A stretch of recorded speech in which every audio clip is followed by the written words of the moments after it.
Donc la communauté commune de Casseville, nouvelle communauté de Casseville Communauté, qui comprend 11 communes.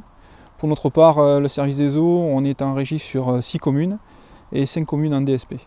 Donc au début de la création du service des eaux de la communauté des communes de Casseville Communauté, le souhait des élus a été de réduire les fuites sur le secteur, et donc d'investir dans du matériel de localisation, de pré-localisation de fuites et de recherche de fuites.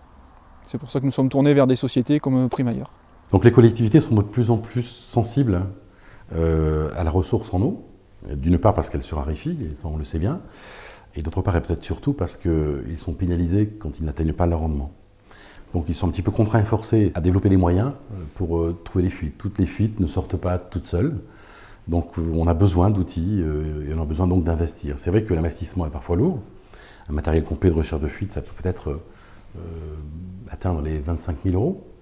C'est lourd pour une petite collectivité, mais si on met bout à bout tous les mètres cubes d'eau que l'on aura perdus et ce que ça a coûté à mettre dans le réseau, on s'aperçoit qu'on amortit ça très très rapidement, mais vraiment très rapidement.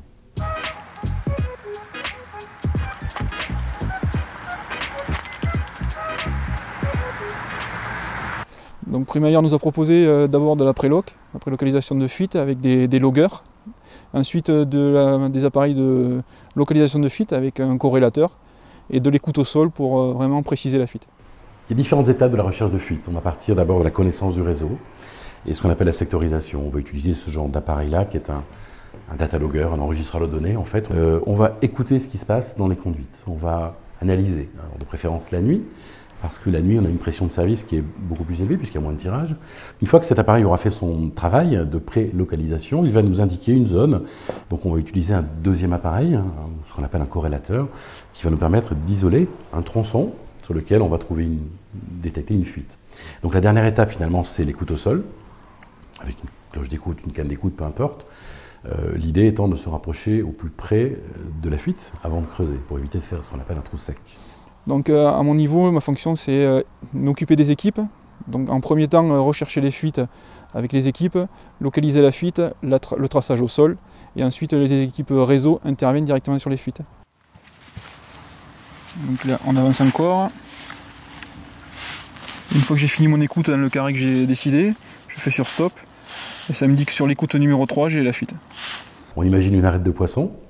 Une arête centrale, donc ça c'est ma canalisation qui part de mon château d'eau vers mes abonnés, et puis des petites arêtes qui vont sur les côtés, qui vont distribuer des quartiers, très schématiquement. Donc si on sectorise, c'est-à-dire qu'on va découper cette arête en petits tronçons, qui vont nous donner des valeurs, des données en fait, de consommation, de débit en fait. Et si je fais un petit calcul mathématique rapide en disant ce que je produis moins ce que je vends à mes abonnés, la différence c'est la fuite. C'est très basique la recherche de fuite. C'est uniquement de l'acoustique. L'acoustique a quand même beaucoup évolué depuis des années. C'est un métier qui nécessite quand même des compétences. On ne peut pas s'improviser chercheur de fuite. Je vends du matériel de recherche de fuite, je suis incapable de trouver une fuite.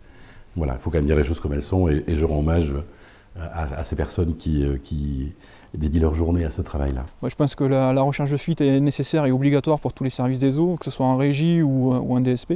Ça nous permet d'économiser toujours pareil sur la consommation d'eau traitée.